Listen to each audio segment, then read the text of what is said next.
Hello, this is Dr. Jeanette Raymond, psychologist, psychotherapist, and relationship expert, here with the second of my series on power differentials in romantic couple relationships. And today it's going to be all about revenge.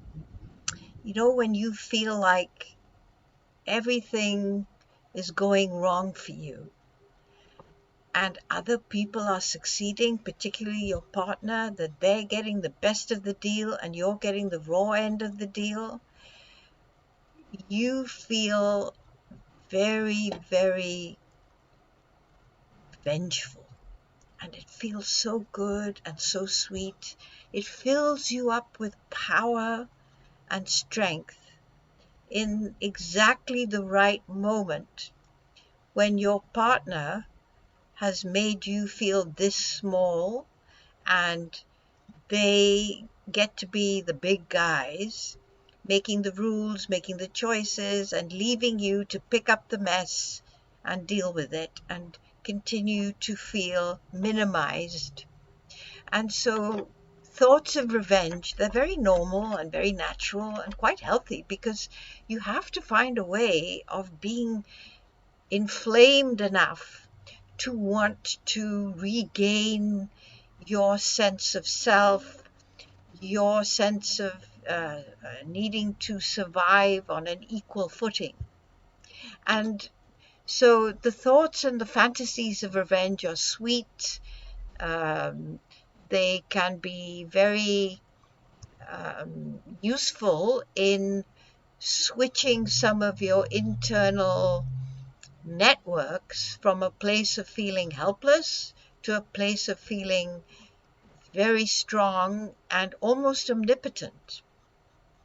Now, these revenge fantasies are fine so long as they stay as fantasies.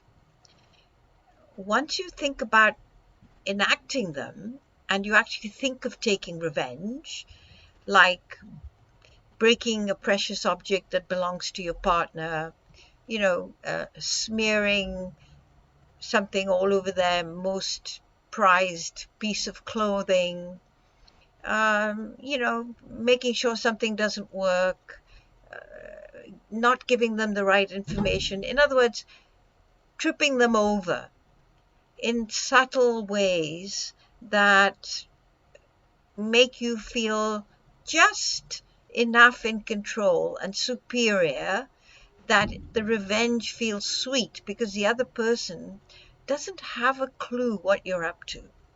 So let's think about Ashok and Sheila. So Ashok talked and talked and talked till he was blue in the face. He was great at parties and social life and so on, and he always made Sheila feel that he took the air out of the room, and there was never her turn for saying what she wanted at the dinner table, that she was always like had to follow him and be last and just be glad to be in his presence rather than be invited to speak as a separate person, be valued for her thoughts, her mental acumen, her knowledge of the world and current affairs, her humor, and so on. And she put up with it a lot because she didn't want to cause a conflict with Ashok, and she certainly didn't want to do it in public. And she kept hoping and hoping and hoping that he would see her distress and her suffering and kind of encourage her to come out. But of course, he never did. He loved it and he thrived on it, and had no idea that it made her feel so small. Now, Sheila was not the type to speak to him directly, and this is what power is all about, right? You don't speak your mind, you don't resolve things. You take revenge, and the revenge comes when they get home by not telling him that his calendar has been changed by his workplace and he doesn't know it, or that there's a meeting at the school to talk about their children's entry into the next grade, and the meeting has been cancelled or changed, and she's not going to tell him.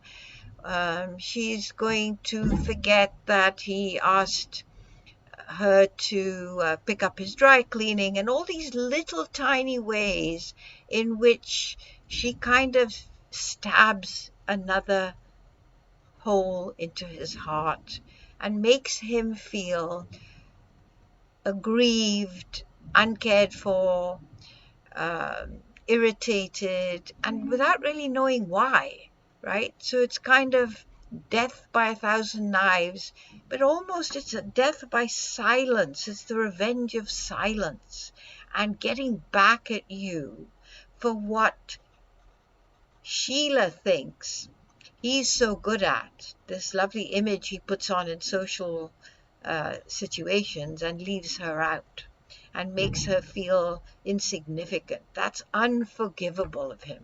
And so she takes her revenge by making sure he doesn't know about things, by decalibrating his schedule, by irritating him, making him late, kind of unstabilizing him in a way. He gets disoriented.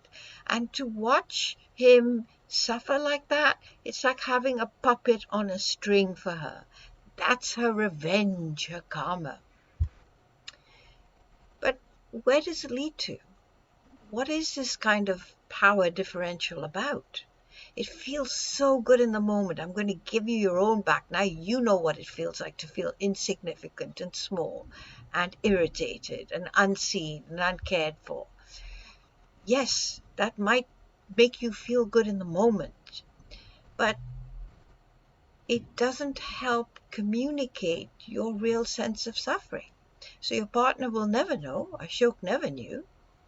And so Sheila never really got her needs met. She felt good in the moment, but then as soon as the deeds were done, she was like deflated like a balloon. There was no more air inside her because she'd done all the damage. She'd not only stabbed him, she'd stabbed her own balloon, and there was emptiness left. So she didn't feel the power stay with her. It didn't feel sweet anymore. In fact, she felt destabilized herself.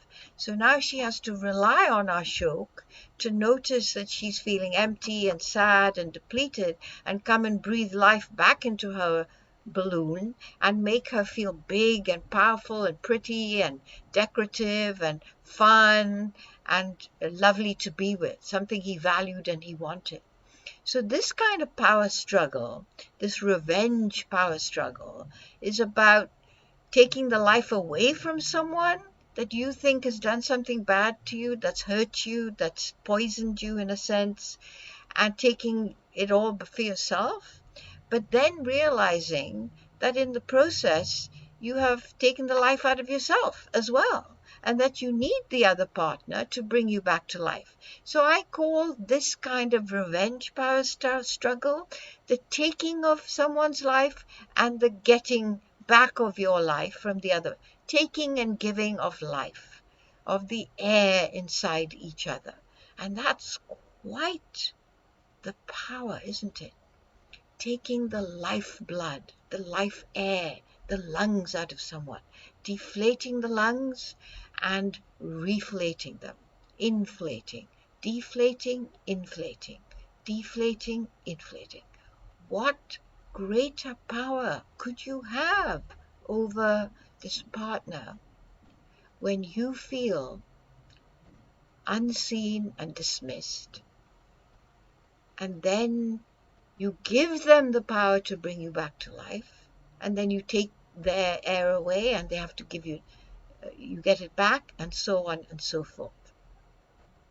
So the giving and taking of the air in each other's lungs, making you big, making you small, making you feel insignificant, making you feel like the only thing that matters is you. That's the second power differential. I'll see you next time.